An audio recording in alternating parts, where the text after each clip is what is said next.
Hello, my loyal companions. Welcome back to Season 2, Episode 3 of RogueCast, your dedicated Rogue Company podcast, hosted by me, Radthar, and my co-host, as always, Mr. OctaneProTV.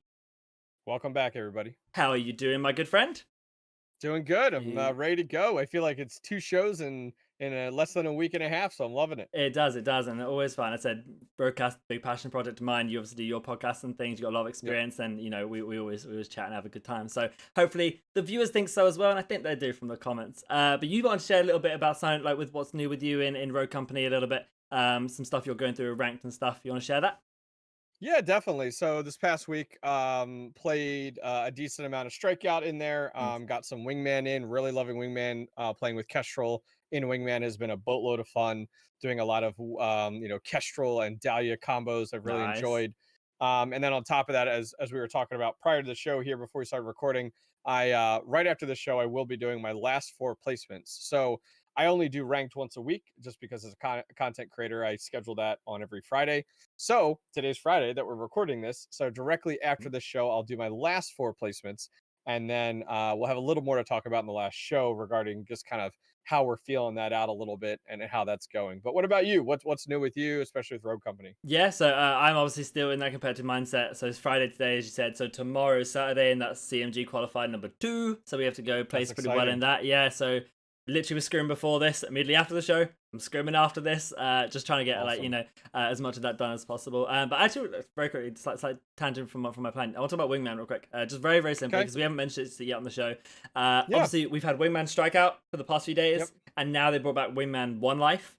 Do you have a Mm-hmm. preference on the two? What are your thoughts on the two? Because I don't mind Strikeout. Mhm. I actually, I think you and I are both cut from the same thread. We enjoy Mhm. Wingman Standard the Yeah, most in 100%. that regard.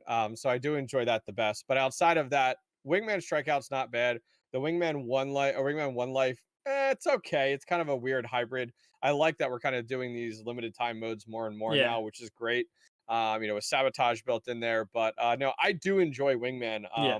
I used to play a lot of Smite 3 versus 3 Okay. when I used to be really big into the Smite scene, and I really enjoyed Smite 3 versus 3. I did a lot of commentary and casting for that scene, Uh-huh. so I love that kind of like smaller competitive side of things. So Wingman, I was thrilled about when I found out about it.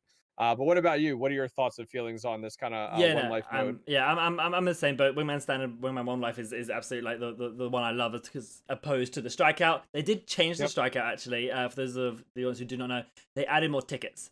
So instead of the I did six, notice that. I yeah, did instead of notice that. six Yeah. tickets, it's now 10 tickets, I believe. You Hmm. played it, so yeah, I believe that's it. Also, and yes, I definitely prefer the Wingman One Life. I come from Call of Duty beforehand. They had Gunfight, which is exactly the same as standard Wingman with the one life system per round, like all of that. Yeah. So that was what I loved in Call of Duty. Translated really well to Rogue Company for me. I just love the tactical element of a 2v2. Like Hmm. whether it be Hmm. in COD with the guns that you specifically have to work around, or in Rogue Company with the rows you have to work around. I love it. I love just finding little combos. So yeah, Wingman, I absolutely love. I'm glad it's back. I really want them to replace Extraction with Wingman as a permanent game mode. Honestly. I think it'll happen more and more. I think extraction is Mhm. going to get molded more into your limited time modes. I Yeah. think extraction kind of had its fun, Mhm. and now everybody's kind of moved on from it. Like Yeah. it's kind of those like one-off type of deals, and you probably still have. I mean, there's probably plenty of people that listen to the show that are diehard extraction players Mhm. and really love it. But extraction has definitely faded, and I think it'll get molded into the limited time modes as they need more and more of those. Yeah. I'm in terms of Extraction, I probably played less than 3 hours of it. It's like Oh yeah. it's not tactical enough like demo because it's pretty fast paced, but it's not frag outy enough like Strikeout. It's just I get the middle ground. I get why a lot of people like the middle ground. I preferred one of the extremes. So So this that's is my this thoughts. is going off the beaten path as to kind of what we planned for. But Hmm. if you think about it, I'm kind of starting to think through like a new player comes to Hmm. the game, and they're most likely going to be playing Strikeout. That's Yep. that's and I hope I'm not hurting any feelings here in that regard. But Strikeout is the most played mode in Rogue Company. Yep. Demolition is more of your high caliber competitive players. 100%. What are your thoughts on now? This is going completely off of what we I'm did. I'm Is I'm, I'm dead if for you that. join Rogue Company, you know how like you need to get to a certain level before you can play ranked. Yeah. What if they almost put you on rails where your first X amount of levels have Mhm. to be Strikeout, and Ooh. then you have to play X amount of extraction games because extraction is a combination. Like it's almost like you're getting your feet wet Mhm. into that whole demolition mindset. And then from there, then they allow you to unlock the rest of the game mode. So it's almost like a Yeah, stepping stone process to yeah. force you through.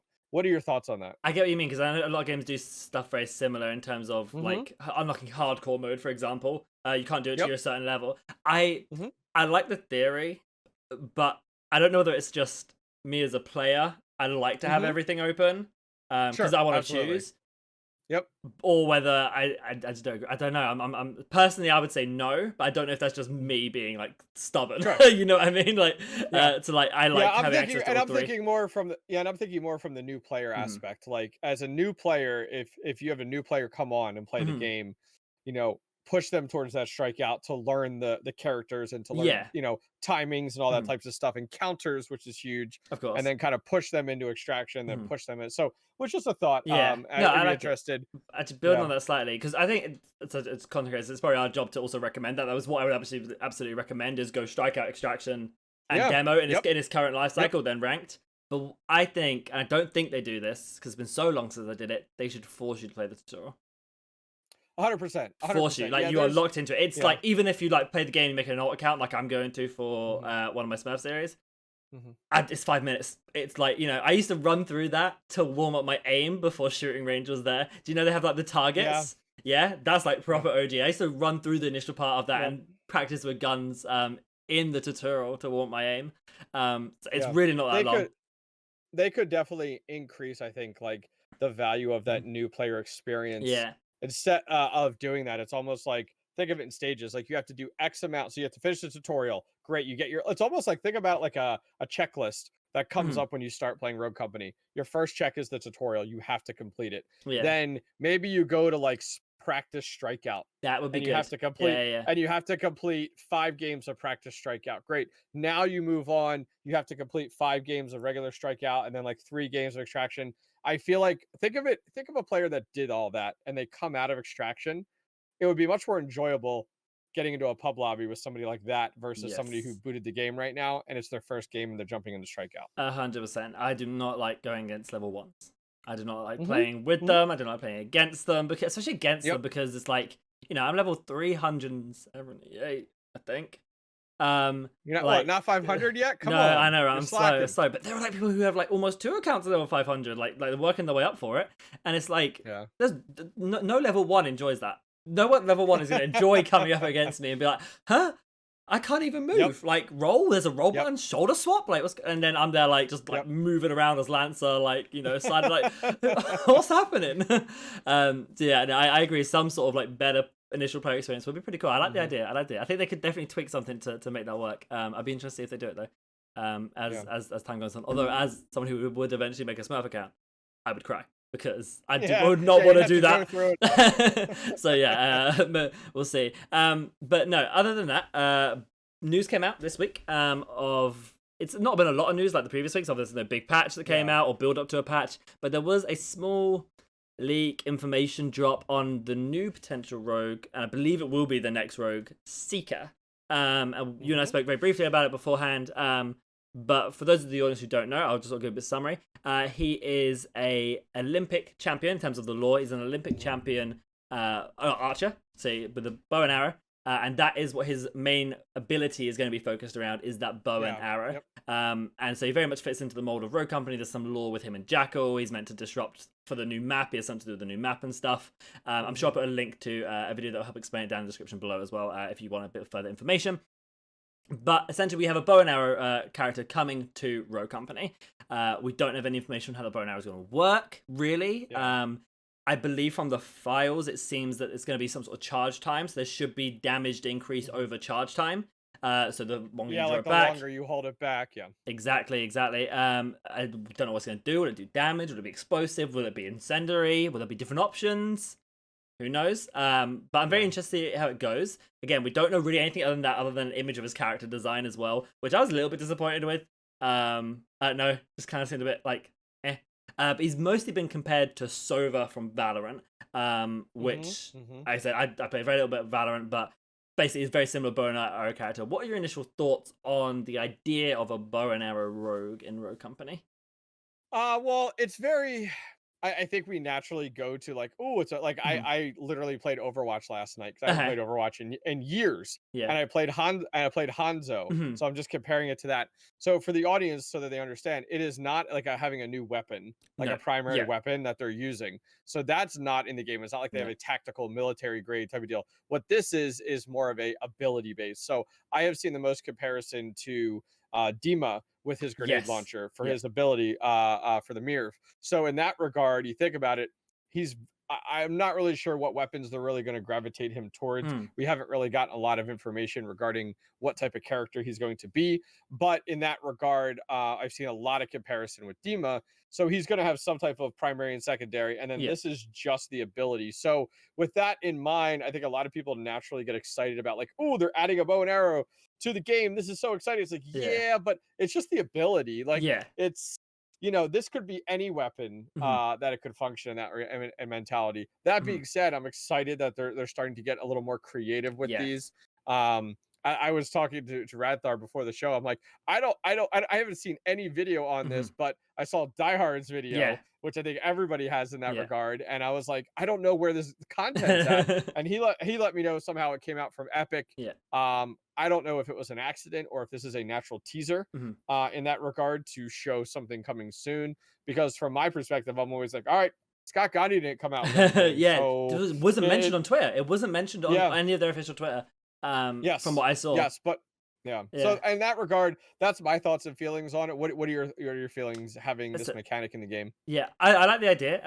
I was a big fan of the talk bow from Gears of War. So third person bow and Okay. arrow style. Yep. Some of my best memories are playing horde mode with my dad and just like hitting someone with a talk bow and Hmm. looking like, Dad, look at me. So I was like 6, like hit someone with a talk bow. So I'm hoping I get the same sort of feeling because my dad plays Rogue Company, on and Oh, off. that's awesome. So I'm gonna I do didn't know that. yeah, so I'm gonna do it the other way around, and he's gonna get the talk bow kill, whatever it is, and he's gonna be like, Brad, I did it. I'm like, yeah, good father. That's how I imagine that Now, going in my is head. he does he play on PC, Xbox? What does he play on? He is PC controller player. Well, he does do mouse and keyboard sometimes. Okay. He for a while he was the one-handed controller, one-hand mouse, so controller movement like joystick, Wow. kind of controls, and then the mouse for the aim and stuff. So yeah, he's dotted around all the different kind of inputs you could do other than gyro. Yeah, definitely. So, but yeah, no, he enjoys the game every once in a while. He likes to play Tarkov as well. So he's like just goes through some games every once in a while. Very I'm glad I got cool. him into Rogue Company. But yeah, no. So I love the talk bow from Gears, and I'm very interested to see how that mechanic comes in. I don't know whether it's going to be intel or whether it's going to be damage.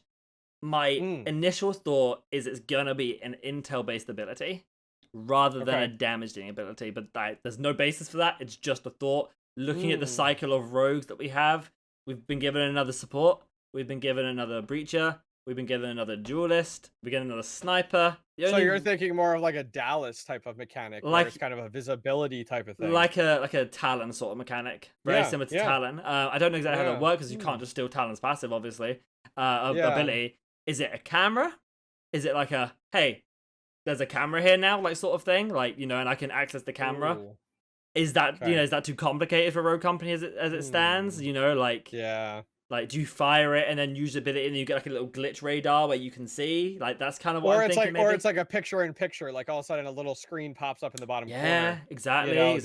That would be really cool. Now, Yeah, I feel like that would be more for like a hacker based class, almost like a glitch yeah, style hmm class where like, they're straight hackers, so they throw cameras throughout the map for yeah, visibility and stuff.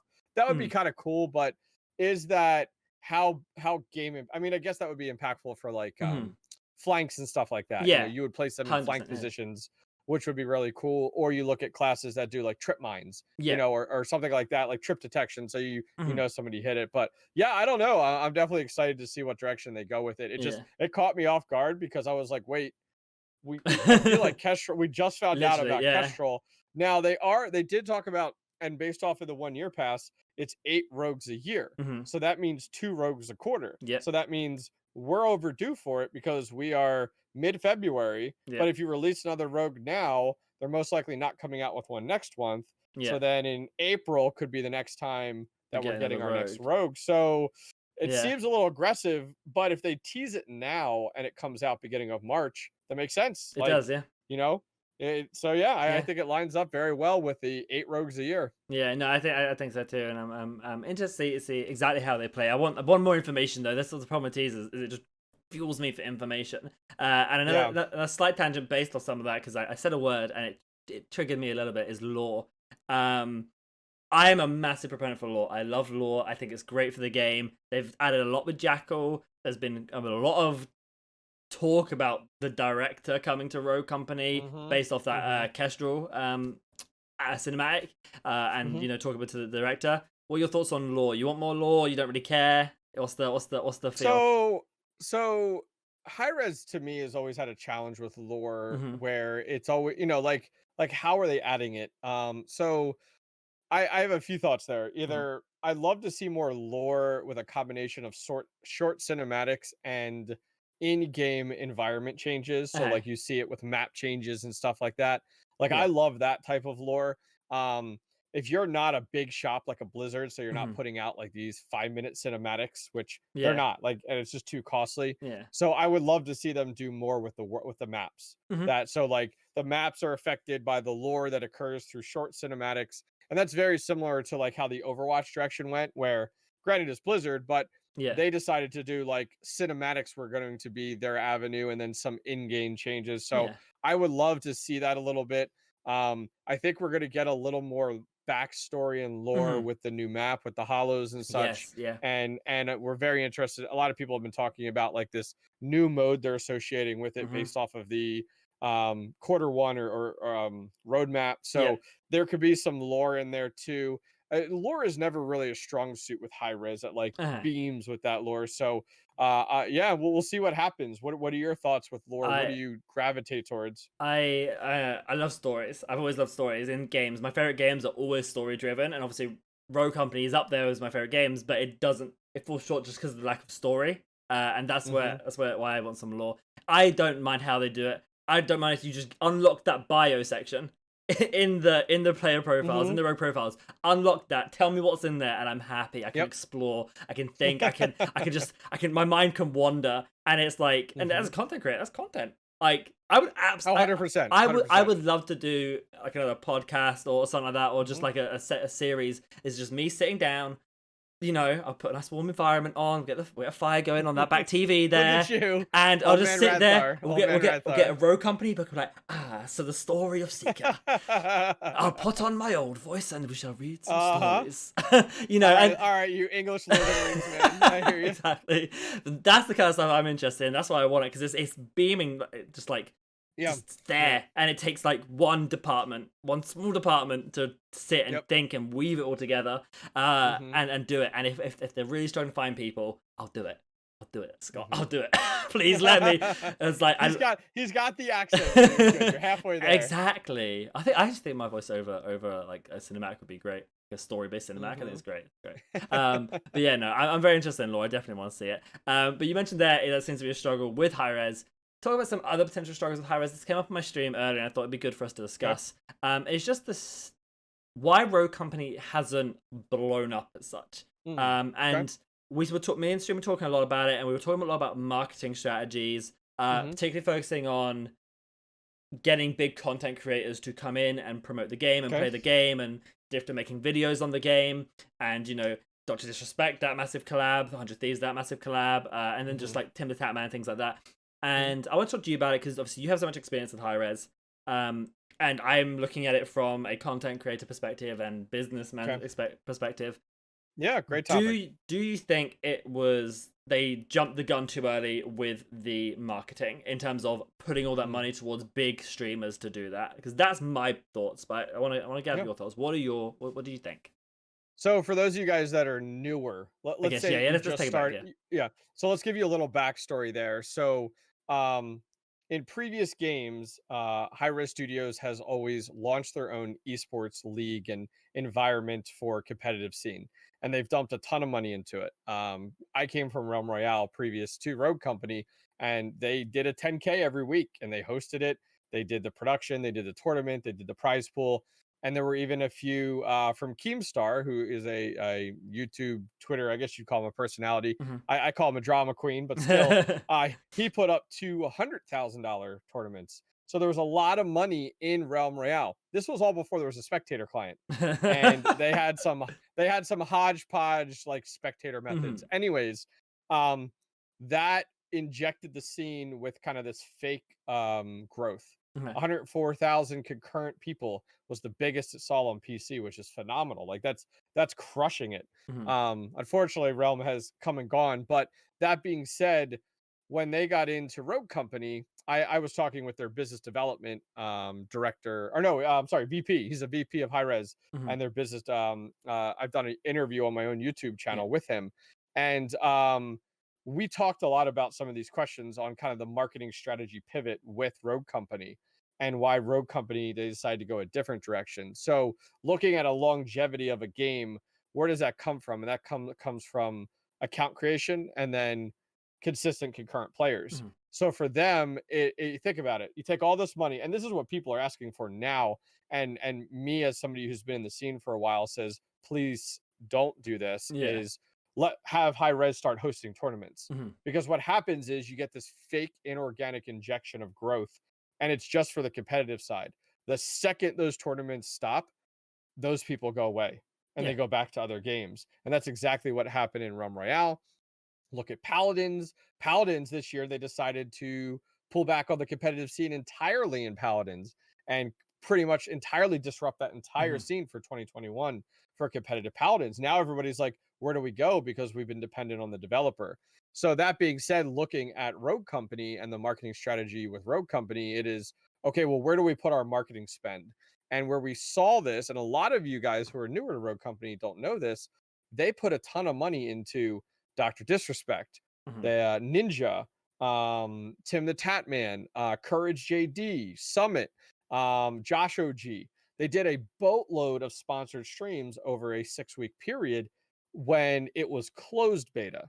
Yeah. And then right as it went into open beta time period. So for a lot of these people, I've seen people, they've commented in my live chat and said they should get the big streamers to play this game. Yeah. They've done that already.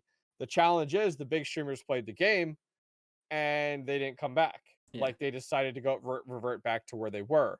So I don't disagree in that perspective. So sorry I went a little long No, winded it's good. there, It's good. The backstory. just to give people a little background on that. But what are your thoughts on kind of their marketing spend and strategy? Yeah, no, I 100% agree. Obviously, I don't know so much about the history of it. I agree that they shouldn't do some big high res tournament as such. I think what they're doing, Mm-hmm. supporting other grassroots tournaments, which is just like Mm-hmm. foundation level stuff that they don't understand the term, Perfect. I love it. I love it. is so good. So good. What they do with see it well even just CMG. I think CMG obviously have the CMG. monopoly at the moment on Yep. the tournaments, but Rogue Rivals do, which obviously you and I are part of. I'm Talent, you are chief production and soon to be talent, which I'm excited for. As you'll see more Octane and Radthar, you should That's see the that Rogue hope. Rivals. That's the hope. And then obviously even their support of like Rome DMV and his tournaments and stuff, and just all the grassroots stuff that's going on is really really good. And I enjoy it. I enjoy being part of it. I enjoy casting it. I enjoy whatever it is. And it's fueled enough of the scene at the moment that we have some pretty good big players playing the game at the moment in terms of their own audiences that they've accumulated. And there's a good little like festering of a scene there. But I think if they inject too much into it too early, like you're saying, I do think it would probably be then high res dependent. If high res can't fund it, if something goes wrong, this is gonna break everything. So I think at the moment, everything that's going on is now, and they can use that money for what I think should be a current cash injection into streamers. But they did it.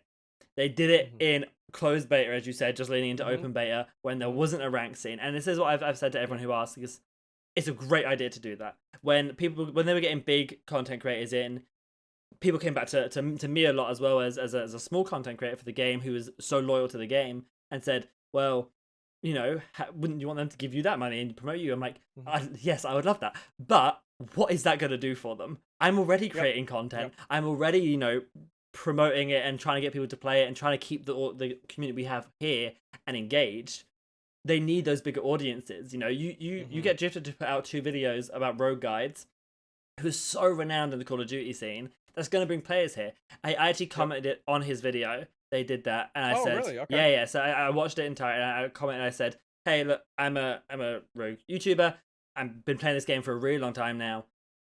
I think you've given some really good information there. I would love to do a collab with you. That's all I said. He reached out to me afterwards. He responded and he said, at the moment, I'm not like looking to do any collabs because I don't know where Rogue Company is going to go. But I'm going to pin this comment to you. Pin this comment at the top of my comment feed so people can come find your channel if they're interested in more Rogue Company content. Nice. And you know, people came in and said, "Oh, I saw you on Drifters comments," you know, and blah, blah, blah. And that brought some people to the scene. And I know some of those people are still watching my content today and enjoying Rogue Company. And it's like that brings in people. It may not bring in a lot of people, but it brings in people. And that is so important. But I just think they jumped the gun too early. The game wasn't a game as such. Really, it's a fun game. It's enjoyable. But if you think what keeps Nick Merckx on Call of Duty or keeps Tim Tatman on Valorant sometimes, it is that rank system, that grind, that competitive edge that they can have there. And Rogue Company didn't have that at the time. There was no grind. It was just, hey, you want to beat some people in Strikeout? You want to beat some people in Demo? Cool, come in. Now it was a little premature. Exactly. And that I think that's the challenge is Hi-Rez isn't a young company is the way that I would put it. And I think some of that comes with the learning experience and maturing and stuff is where do you go from there? And I think a lot of that happens where it's just like, man, we did that then and it really should have been now, and look at that and learn from it. Something that I believe the direction their marketing spend should be today is look at Tarkov. Tarkov not too long ago did this huge system in game with drops. And what did that do for Tarkov? Well, when they went ahead and put in drops with a number of their streamers, you had now more live concurrent people watching on Twitch. Well, guess what that translated to? More people seeing it and, oh, I'm going to go ahead and create an account and try this game. My thought pattern is let's take that marketing spend. Something I'd love to see them do with their Rogue Company partners is let's re-enable the drop program on your Rogue Company partners. And those of you guys not familiar, they did this in closed beta. I was one of those partners. So on my channel, I had right below on my Twitch channel, drops enabled. And what that does is on Twitch, you connect your Twitch account with your Rogue Company account. And when and what that did at that time, access was closed. So that was to get an access code to get access to Rogue Company in closed beta. Think of that now. What if they went ahead and enabled that and had drops enabled for the Rogue partners, and you could get different drops on your account?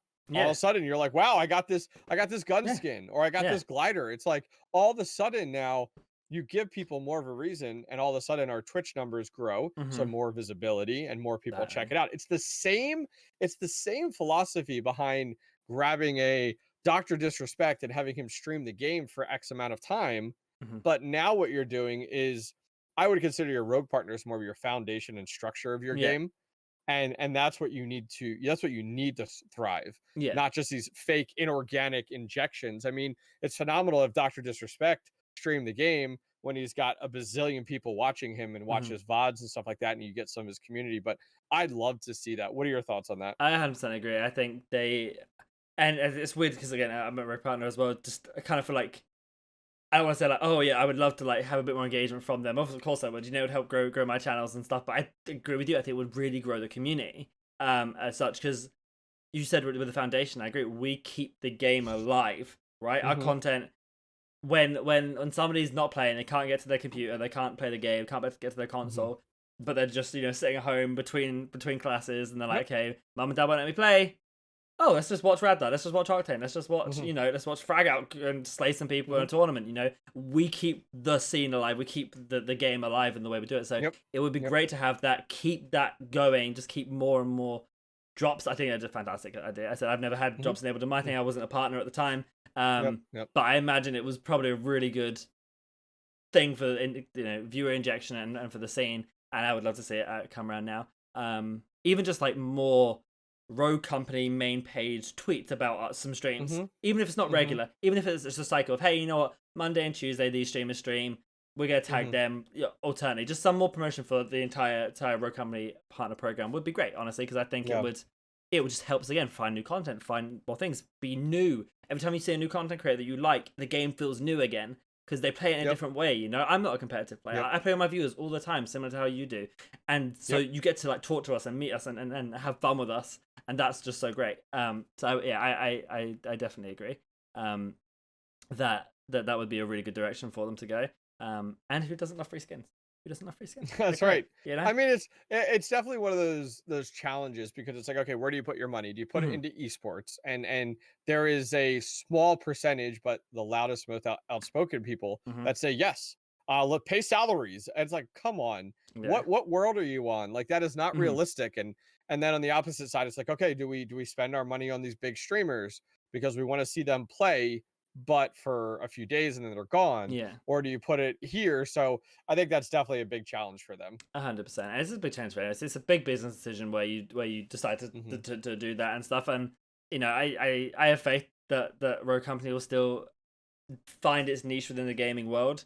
There's a big hope of me that it will blow up and Yeah. become something Yep. massive. But that is a hope rather than an expectation. Correct. Because and this is I see in the comments all the time is how is this game not massive? Because it's so fun. And if you take it Hmm. down to its Hmm. bare bones, playing a game of Strikeout, playing a game of Demo, it's so much fun. I would so much Yep. rather play it than a game of Call of Duty or a game or a Fortnite Battle Royale game. There you go. That's what I'm looking for. Hmm. I like just one game of that. And I would so much rather go and just have fun in this game. And I still remember the nostalgia of playing my first game because I reacted to it on my channel as well. By the way, I recorded my first game. I reacted to it, and it's like the nostalgia of like learning the game. Same whenever a new rogue comes out. Same Hmm. whenever a new skin comes out or something. I love the game, and it's nice to be able to genuinely feel that after 40, where are we up to? 43 in-game days at this point since our last one. We've added an Your extra life. 48 hours on. Yeah, so it's like, Yeah, pretty much. that the genuine passion is still there for a lot of the scene, and I just hope that continues to fester. Mm. But any final remarks? Any final points of conversation you want to talk about? Anything on your mind? The only other thing I had a question for you was on, you kind of talked about the fact of prepping for CMG coming up Yes. here. For some of our viewers, what does your competitive prep look like? Oh. You talked about scrims. How are, for these people, how are you finding scrims? Because I think a lot of Yes. these people listening would be interested. What are you practicing, Mhm. in that regards to prep you and your team? I think there would be some big value to hear from that for our listeners. Yeah, no, absolutely, and might just have to talk about it in small stages, but I still get a lot of comments about those specific questions you asked. I'm actually glad you asked. So in terms of first of all, you have to find a team. None of this is going to make any sense unless you have a team. There's loads looking for group sections on Discords. Hit up the main Rogue Company Discord. Hit up the Rogue Company Esports Discord. They all have sections that you can find groups, and honestly are pretty successful from what I've seen. I've put posts out, and people have reached back. I've done accounts that aren't my account to make sure it's just not me, and like people recognize my name or anything. But you can find people.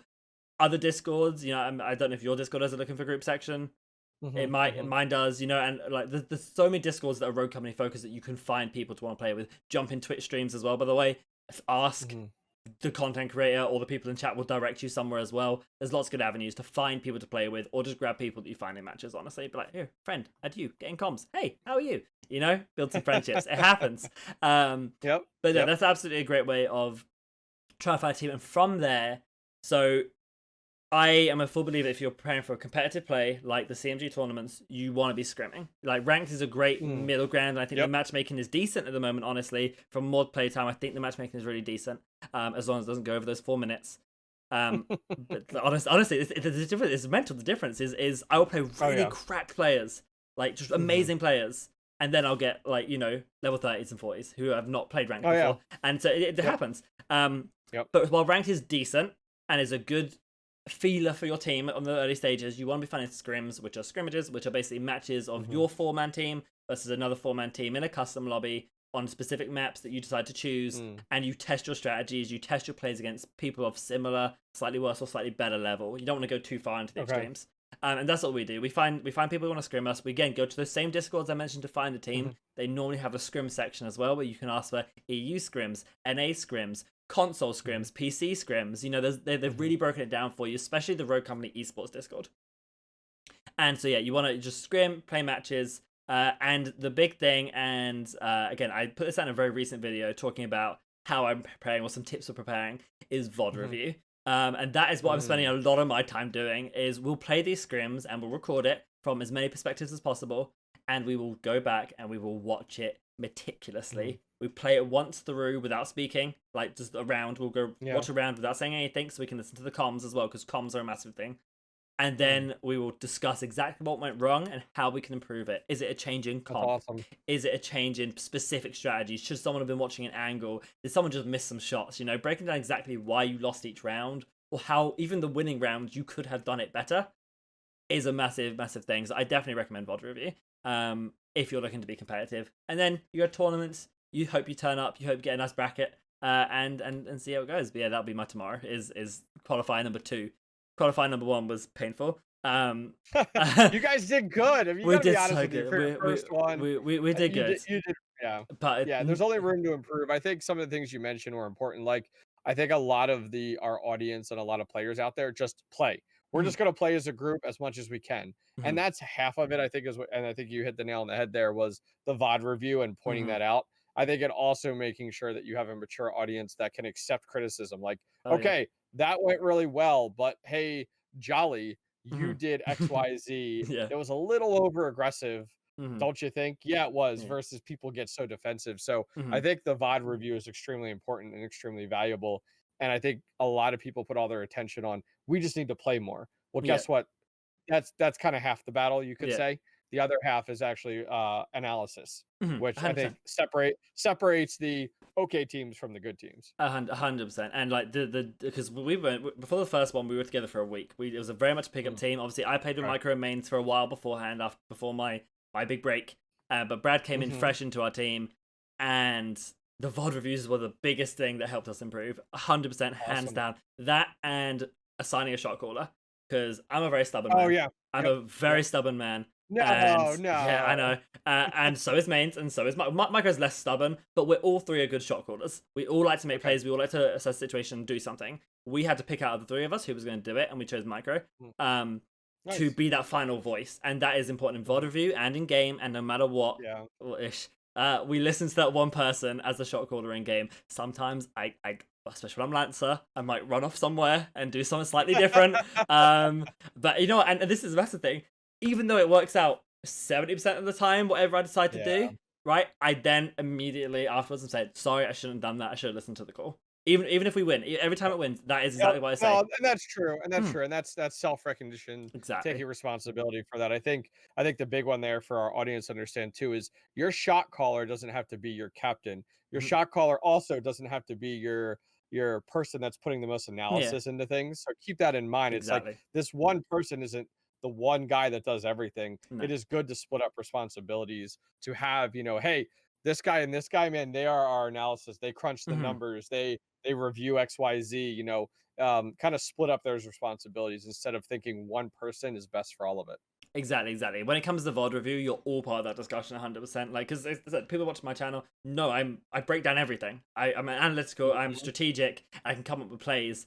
That's no place for in-game. In-game is when we test what we've discussed, and that's how it goes. But yeah, no, thanks for the question. I'm glad you answered. Hopefully that helps some people, because finding teams and finding scrims are very important, and Discord is the way to do it. Other than that, I think that's all good from us. Nothing else from you? That's it for today. All good. That's perfect then. Well then, guys, thank you very much for watching, and we will see you next week on RogueCast.